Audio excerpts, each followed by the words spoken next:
Several years ago, I was on my way home back to Springfield from a job in Cincinnati. I tuned into 700 WLW and heard an interview with a man who had recently released his book. And it was so dark. It was called My Descent into Death, A Second Chance at Life by Howard Storm. It was an account of Howard Storm's near-death experience, which did not start out as the bright light and beautiful chorus of angels we have commonly heard about.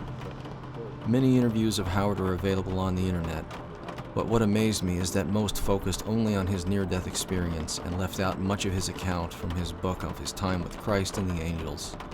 Howard has lost so much by becoming the man he is today. His first wife left him after the experience. He has terribly and painfully fractured relationships in his life as a result of his becoming a follower of Christ.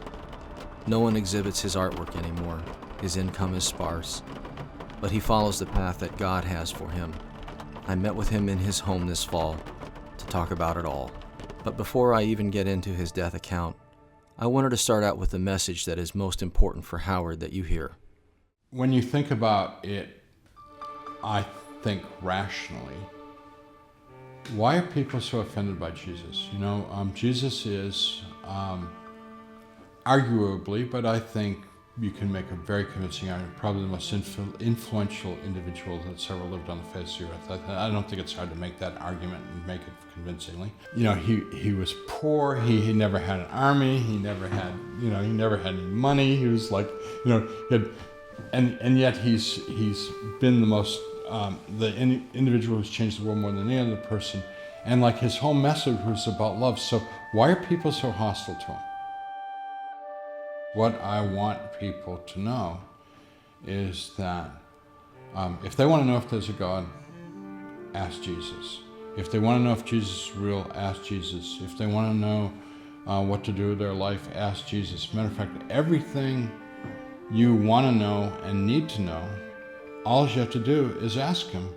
And if you ask him sincerely, and if you sincerely hope for an answer, you will get the answer. Because one of the things that he says, which is absolutely outrageous, is that,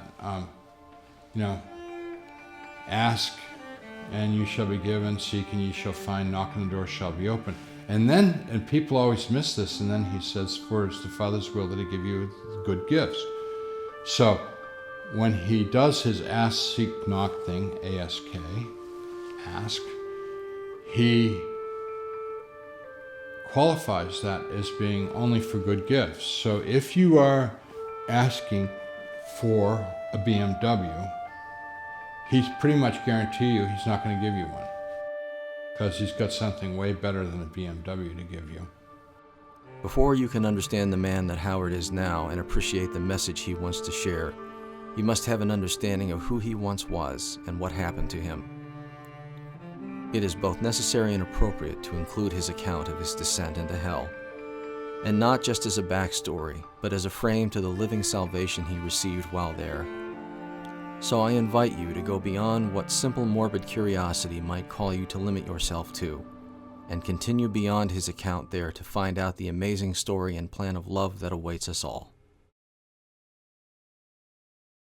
When I was around the age of 15, I came to the conclusion that the little exposure to Christianity that I'd had as a child and an early teenager was all a lot of hypocrisy and nonsense, and pretty much believed that what I had experienced was a show that nobody believed in, nobody practiced what they talked about as their belief, and that I didn't want to participate in that anymore. Probably the only thing that I took away from my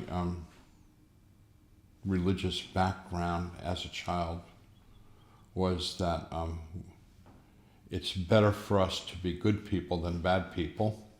And also there was, society had built-in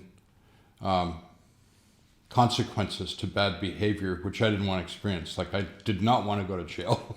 I didn't want to go to prison. And so I was socialized enough that I would get away with what I could get away with and make sure that I never got caught. The only reality was the reality that I basically invented on my own. The only moral standard was the moral standard that I decided for myself I would obey. I was an existentialist, Nietzschean, God is dead, I'll do what I want to do, life is meaningless, and I would try and experience as much pleasure as possible and avoid pain as much as possible. A hedonist, a complete nihilist, didn't believe in anything. All of my friends were of the same kind of mind. So in '66, my new wife, at the age of 18, we went to San Francisco because we heard that was like, there was something happening there. And to our delight and surprise, it was more than we had ever imagined. It was just like incredible. Relishing in the hedonism of San Francisco, which we participated in to a certain degree. Came to Kentucky in '72 to be an art professor.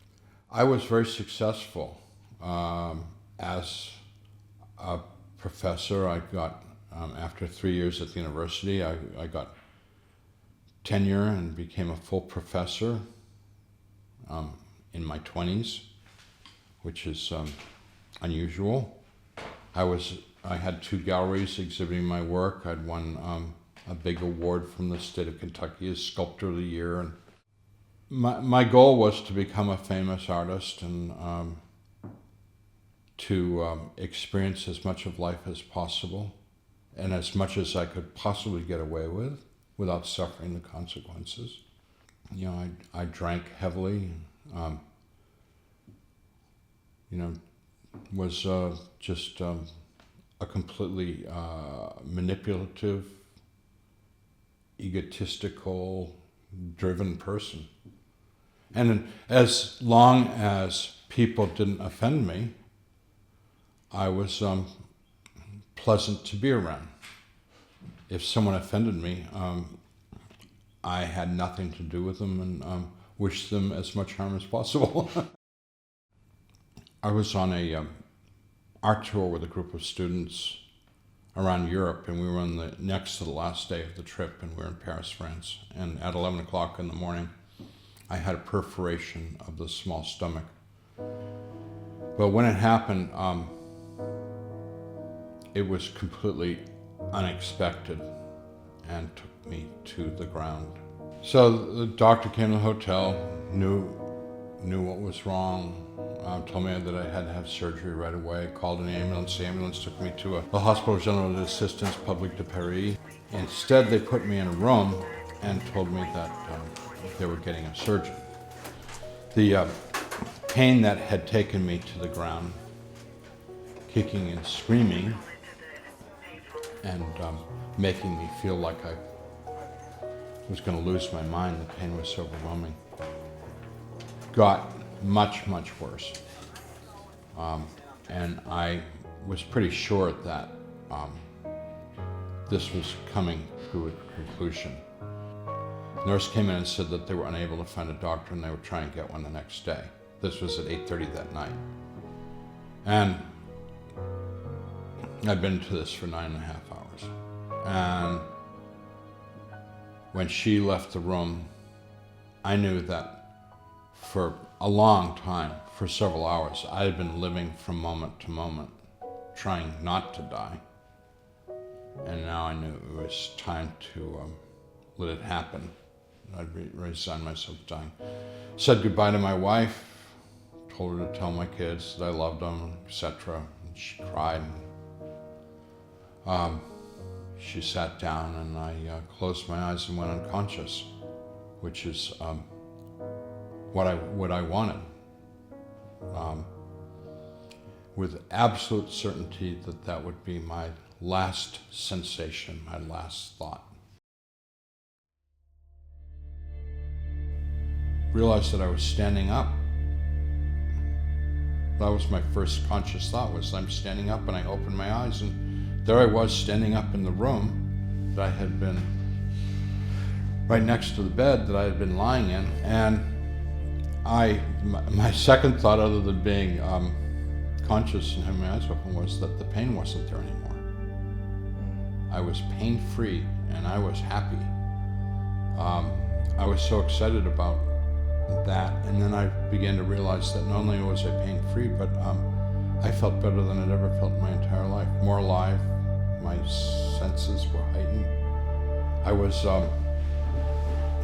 trying to do a reality check, and the thing that I realized was that my senses were greatly heightened, and that reality was much more intense than it had ever been. I could feel all the little bumps and lumps and cracks in the linoleum. Because I was a visual artist, I was very keenly aware of things like my depth of field was 100%. I could, when I looked at something close, like my hand, I could see the foreground in complete focus. I thought that was weird. And then I became aware that instead of my field of vision, which is normally 160 degrees for people, I realized that my field of vision was pretty much wraparound 360. It was all very weird. I did things like pinch myself and bend my fingers to see what that would feel like, and it was like, What I knew was going on is that I had awakened to be more alive than I'd ever been in my entire life.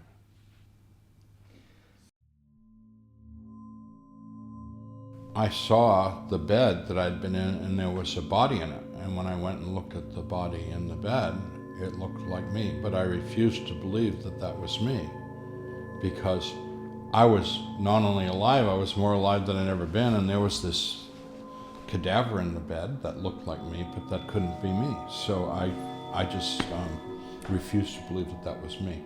I actually, trying to explain to myself how that was not me, I came to the conclusion that they had made a mannequin of me. My only conclusion was this was the French hospital's attempt to make me think I was crazy. So I tried to communicate with my wife, I tried to communicate with my roommate. They didn't respond to me at all, which made me very angry, because I was yelling and screaming at them. What's going on here? You know, what's happening? You know, what are you doing? You know? And I got no response to them, and I assumed that they were trying to ignore me, to make me angry, which made me more angry. So I heard people outside the room calling me by name, so I went over to the door of the room to see who these people were, and they said, "Hurry up, let's go, we've been waiting for you." And I said, "Well, I'm sick, I need to have surgery. I've been waiting for hours for a surgeon." And they said, "We know all about you." I went into the hallway. The hallway was creepy, shadowy, gray, and the people stayed back in that grayness. It was pretty evident to me that they didn't want me to get too close to them at that time. They didn't want me to see them clearly. But they were all adults, male and female, and everything was just gray. They were gray. So I went with them. They encircled me and led me what at first I thought was a hallway, which turned out to be space without any definition, no walls, no nothing except the surface that we were walking on. And we walked and walked and walked. And, all rules of physics of this world are no longer applicable in that world. So when people ask me how long I walk, I say it would be like walking from here to Dayton or something. That kind of a walk. Long time. The weird thing was no sense of time. That was very, very disturbing part of it. And I never felt any fatigue, but it felt like we went that far. In this journey with these people, they became increasingly more hostile, and I was really afraid. The only problem was it was getting darker and darker. I had no idea where we were going. I had no idea what the direction was. There were no landmarks, nothing to orient myself with, so there's no way. Like, I kept thinking about how do I go back, but which way was back? I mean, if I turned around was that back. They became scary enough, and it was so dark that I said, I'm not going with you any further. I mean, the only thing I could do would be to refuse to cooperate, which I did. And they said, you're almost there. And so they started push and pull, and I fought them off as best I could, which was completely unsuccessful because what had been a small group had grown as we had journeyed more and more and more, joined the group. So now I was in the midst of a mob of indeterminate size. It might have been hundreds or more, I don't know. And they were indoctrinating me into their world. It's best defined by what wasn't there, which is a world of hopelessness, a world of lovelessness, a world with no light. These were people. They weren't demons, they weren't monsters. They were people who had lived in this world, who had lived the same kind of life that I had lived. And they were familiar to me, unfortunately. I mean, I hate to admit it, but they were my soulmates, because these people who had rejected God had, sadly, in their rejection of God, rejected everything that God gives us that we take for granted. And God gives us love, God gives us joy, God gives us light, God gives us hope, God gives us the creation, the world, and in their world, all those things are absent. All they have is their existence themselves, which is what they had lived for in this world, for their own self-gratification, and the company of people they were ended up being basically people seeking to dominate and torment one another. They're sort of emotional vampires in a way, and I was, use the prison term, the new fish. People in this world are curious about that, and I am not going to satisfy their curiosity except to say that there has never been a horror movie or a sadomasochistic imagination that can imagine what they do, because this is all they do. And I'm also aware that this was just one tiny aspect of the afterlife. I came to the conclusion that people who lived crummy lives went down the toilet bowl of the universe into the sewer, and that I had lived a crummy life, and I had ended up in the sewer with all my other fellow sewer rats, and we were going to go deeper, because if you're familiar with septic systems, what the real activity in the septic system is deeper down in the cesspool, and that what they were preparing me for was being rendered down into deeper states. It was a terrifying prospect, and certainly something that I didn't want to be with them. I didn't want to go with them. I didn't want to go deeper. Oh, I felt absolutely that there was no way out. This was it.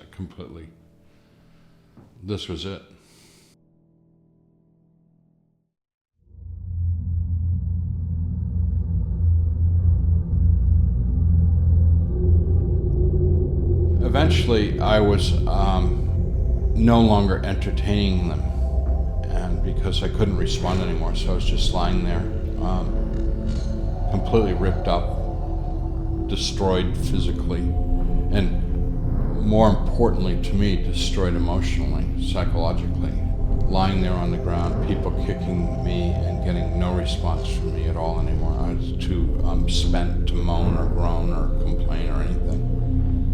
I heard a voice that sounded strangely like my own voice, and I don't know where it came from, but it didn't come from me. But it said, "Pray to God," and I thought, I don't pray. I don't believe in God. The voice said, "Pray to God," and I thought, I don't know how to pray. I don't pray. The voice said, "Pray to God," and I thought, when I was a kid, When I was a little child, I'd prayed, but I don't remember what I said. So I tried to remember what I had been taught was prayer, which were bits and pieces of things I'd memorized, and it was all confusion in my mind from things I'd memorized, from the Pledge of Allegiance to the Gettysburg Address to, Shylock's Merchant of Venice speech, and all this stuff, and then some phrases from 23rd Psalm and the Lord's Prayer and Battle Hymn of the Republic started coming to mind, and I unintentionally murmured some of these things. And when I did that, the people around me became very, very angry. And they said to me in language which I won't try to imitate because it was very obscene, was, "There is no God, nobody can hear you, and we're going to really hurt you for doing that." But it encouraged me to begin to try and recall and speak things that had mention of God in it, because for the first time in all of this time I was able to repel them. It drove them away from me. And they were retreating back in the darkness, screaming and yelling at me. And my mind, not something that I was consciously seeking, but my mind was looking for some way to bail out of all this when it came up with the memory of me as a child in a Sunday school classroom singing "Jesus Loves Me." The memory was both, I could see myself in a little chair in a Sunday school classroom singing, but the important thing about the memory was that I felt in a detached way what I had felt as a child, which was, Jesus loves me. Oh, and 100% total confidence, certain, yeah, there's this guy named Jesus and he loves me. And that when I was a child, I'd prayed to him and felt that he had protected me and watched over me, that he was a really good person without any intellectual understanding or creeds or doctrines or anything, just a hope, and not even knowing whether the hope would be legitimate or not. I called out into the darkness, "Jesus, please save me." And when I did that, a tiny light appeared in the darkness and got very, very bright, very intense, very quickly. Out of the light came hands and arms and reached down and touched me. And when he touched me, in this light, I could see that I was just gore. And when he touched me, all the gore just kind of began to disappear very rapidly, and I became whole. And the hands went behind me and picked me up to him, and he embraced me. When he touched me, in addition to the physical healing, instead of what I was feeling at that time, I was filled with his love, and it was a much more intense experience of being loved than anything I'd ever known in my entire life. And I don't think that there are any words in this world to begin to convey how powerful that love is. And it's love with acceptance too. I didn't feel love in a sentimental sense. I felt like, totally accepted by him. He had his arms around me, and I had my arms around him, and I wept for joy, holding on to him, and he started to carry me up out of that world of darkness and despair. And as we began to move, I knew that we were really moving. We were going very, very rapidly, like a rocket. So I'm hanging on to him real tight because I don't want to get dropped and fall back. Just basically, wow, amazing, unbelievable, this is great. And then as we're moving, I wanted to see where we were moving towards, and as I looked up in the direction that we're going to, I saw a world of light. And as I looked at the world of light, I all of a sudden was like, oh no, God lives there. That world of light is we're going to God's house. And I have spent all of my adult life saying, there is no God and there is no heaven, and now we're headed there. I am such a piece of filth. I'm such a piece of garbage. He's made a terrible mistake. Jesus said to me, spoke to me for the first time, and he said, we don't make mistakes. You do belong here. And when he said that, we stopped moving. So there we are, me holding on to him holding on to me. And I suddenly realized he had heard what I had thought, because I hadn't said anything. And I had heard what I couldn't read his mind. He was putting his words into my head in his own voice. So I thought, do you know what I'm thinking? He said, I not only know what you're thinking, I know everything you've ever thought. And I thought, I'm really uncomfortable with you knowing everything I've ever thought. Because I was thinking of like all the times, like as a teenager, sneaking off to the bathroom to relieve myself. Things like that, like all the times I'd thought about people I'd like to break their neck, all of a sudden had a very vivid image of a naked woman. And he started laughing. And because he could see what I was thinking, and he just thought that was so funny. And I said, this is not good. I'm thinking, if you know everything I'm thinking, I can't hide anything from you. And he said, well, I know it all. I know everything. And so, I figured, well, if you know everything, I knew that he liked me. I knew that he really liked me a lot, and he really loved me, and I thought, well, if he knows it all and he's so fond of me, I guess it's okay. Sort of like, I guess he's my best friend, kind of thing. So we were conversing by me thinking and him speaking to me, and he said that he had people he wanted me to meet, and so he called out, and some other beings of light came and were hanging in space around us. And what he told me was that they had recorded my life and they wanted to show me my life. And I thought, well, this sounds like a lot of fun. So we started to watch my life, and it was being displayed in chronological order, and it was very interesting what they chose to show and what they chose not to show. And as time went on, it wasn't so much fun, because as we went from my childhood into my more teenage years, I started to see a lot of problems develop, which I was participating in. Like my relationship with my father was deteriorating from bad to worse, and I was becoming more and more alienated from everybody and everything, sort of withdrawing into my own little bubble as a form of self-defense from emotional harm, and becoming more and more manipulative in terms of wanting to get what I wanted. And I made Jesus and the angels very sad.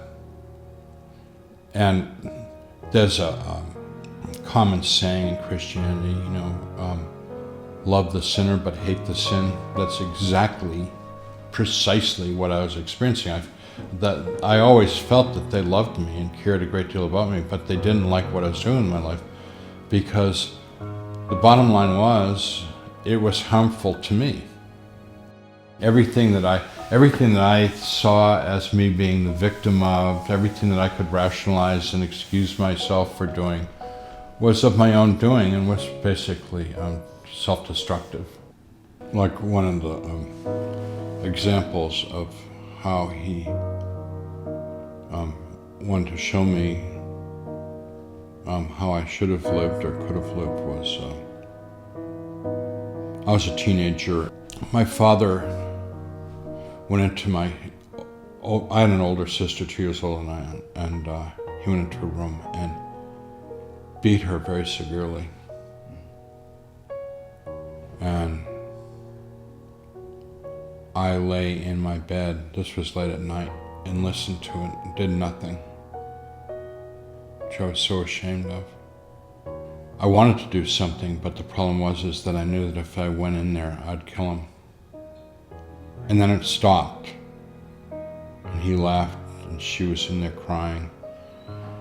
I went into my sister's room, and I climbed into bed next to her, which I'd never done in my life. I mean, the thought of being in bed with your sister is like disgusting. I climbed in bed and I put my arm around her and held her. And her crying got less and less, and she fell asleep. And I was still awake, and I thought, I better hold on to her. So I just held on to her and fell asleep too. When I woke up in the morning, she was still sleeping. I scampered out of there because I didn't want her. I was kind of horrified by the fact that I'd spent the night holding my sister. But Jesus said, no, that was beautiful.